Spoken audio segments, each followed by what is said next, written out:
Hi, everybody, and welcome to the Dr. Psych Mom Show.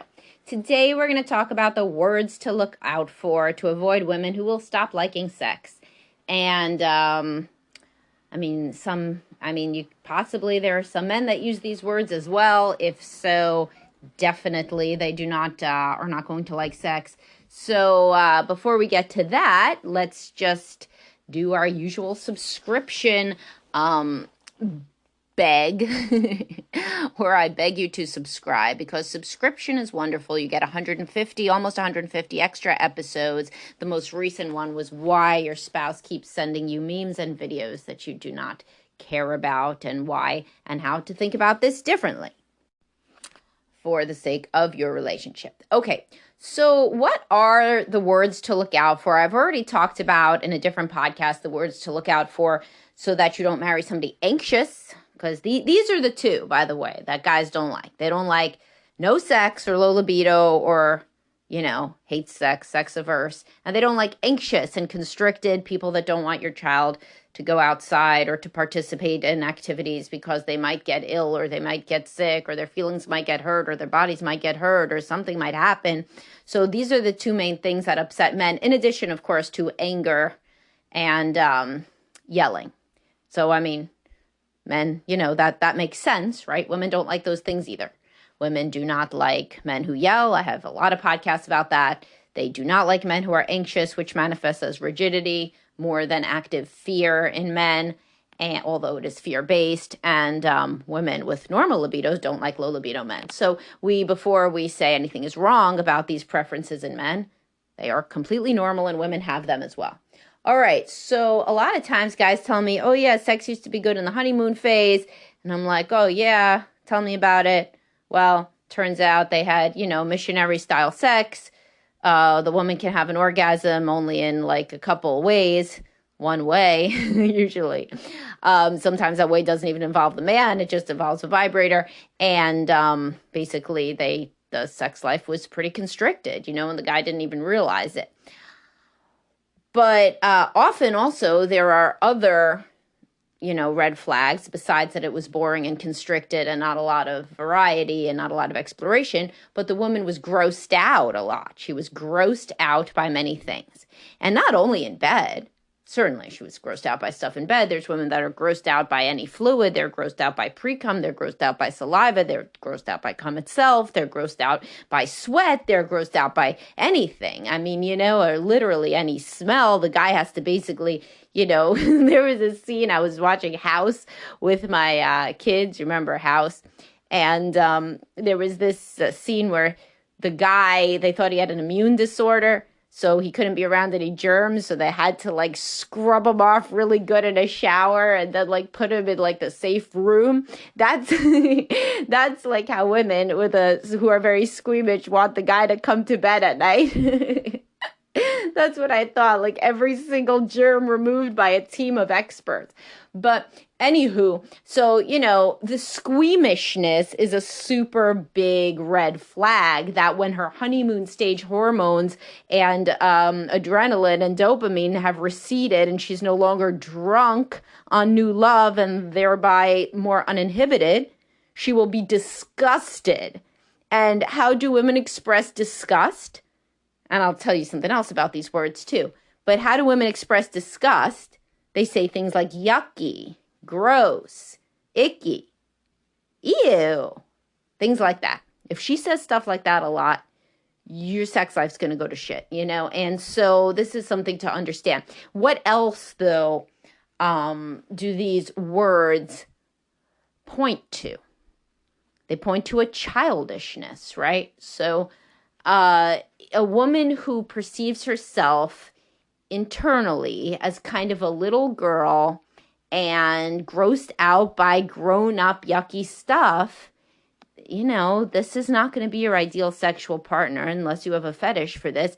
And if you do have a fetish for it, she's going to find the fetish disgusting too. So it's not ever even going to become one of those fun fetishes. So women that are easily grossed out and say ew, gross, yucky a lot about all sorts of things are the sexual equivalent of the woman who says, I'm just not comfortable with that. Another great hit in the sexual arena, but a woman that says, I'm not comfortable, I'm not comfortable, I'm not comfortable. I just said this in my podcast about women who won't give out their numbers on dating apps. I'm not comfortable with that. I'm not comfortable with that. No, I'm not saying. So like so let's say a guy, you're married to a guy and he wants to bring in a third. And you're like, I'm not comfortable with that. Well, shit. I mean, good. Like, right? Like, you're allowed to have preferences, especially in the tails. I talk all the time about the normal distribution, right? Because I had to study statistics. But even before that, I learned about the normal distribution as a little girl. I mean, this is how I guess you make a psychologist. But my father taught me about the normal distribution when I was like 4 or 5 years old. So the point is that it's always in my mind. So if your thing that you're not comfortable with is out in the tail of the normal distribution, all right, fine. Good, right? You have a leg to stand on. If it's in the plus minus 1 standard deviation, well, then that's not as good anymore. You got to interrogate why you have like 7 million preferences and boundaries. It's like the people who can't decide where to go to dinner. It's like you're eating food. Who cares? Well, you can't find something?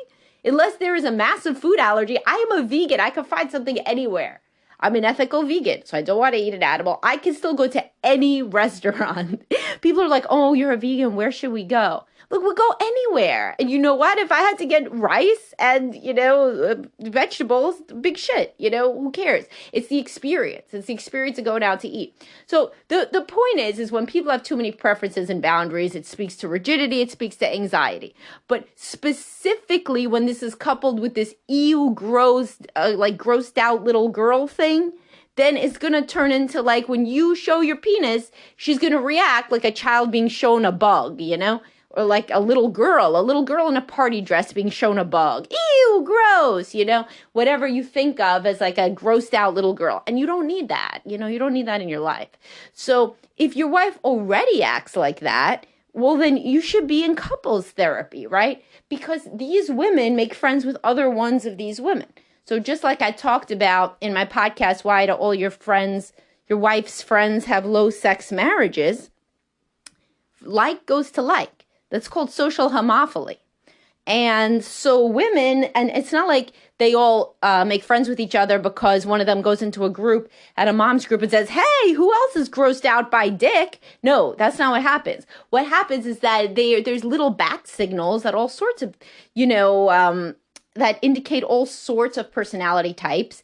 And so honestly, the ones that say ew or gross or I'm not comfortable with that, they go together. They're like saying, oh, we're in the It's Gross club, but they're saying it without saying it. And then they end up together. And then they end up in a very kind of more anxious, constricted, easily grossed out group. And that becomes the echo chamber. And then they're all grossed out by penises, and that's like, that's representative of their general frame in life. So these are the women that send frantic group texts about all the things that they're anxious about, in terms of the child going to school and not going to school and the friend drama and this and that and somebody's sick and when are we going to get the germs and all of this stuff.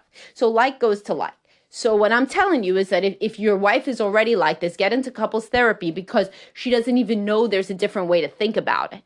Because sometimes we've been in couples therapy and women will literally say to me, they'll be like, yeah, but all women are grossed out by oral sex. And I'll be like, no, that's not true at all, And why do you think that? And this and that and whatever. And we explore it. And then in a later session, will be like, well, until recently, I thought that everybody was, like me. So I didn't. Why should I change? She's asking me just not to be like a regular person. And until recently, I didn't realize there was another way to be. So your wife's friends, if she's an easily grossed out woman, are probably the same echo chamber of easily grossed out people. And that will, that will amplify her pre-existing tendencies in this direction. So why do men ignore this?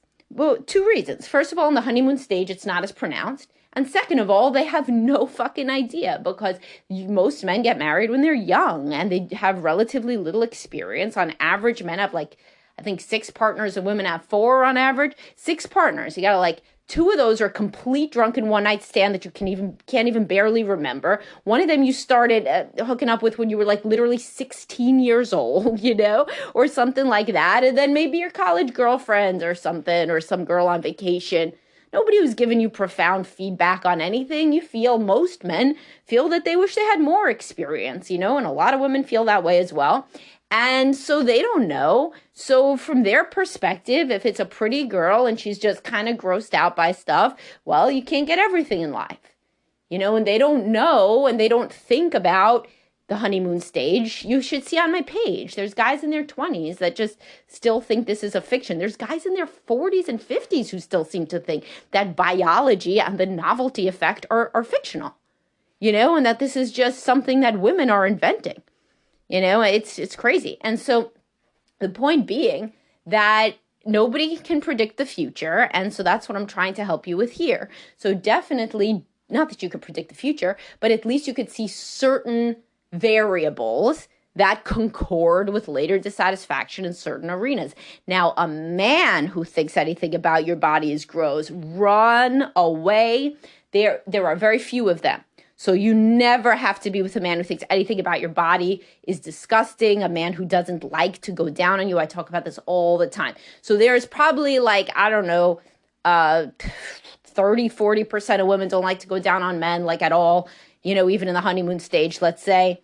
And basically 5% of men will never go down on a woman in the honeymoon stage, or 10% or something. So then don't end up with one of them, right? Statistically, you could find another one. I mean, anybody who's my client, anybody who listens to me, anybody who's my friends who I care about, I would advise neither gender, right, should end up with somebody who will not give oral sex in the honeymoon stage, as that is a tremendous risk factor for later not wanting sex at all, and also if you like it, why shouldn't you be with somebody who does it? It's a fairly normal ask. Again, it's right in the hump of the normal distribution. You're not asking for a dungeon, like you're asking for something relatively normal, particularly in early stages.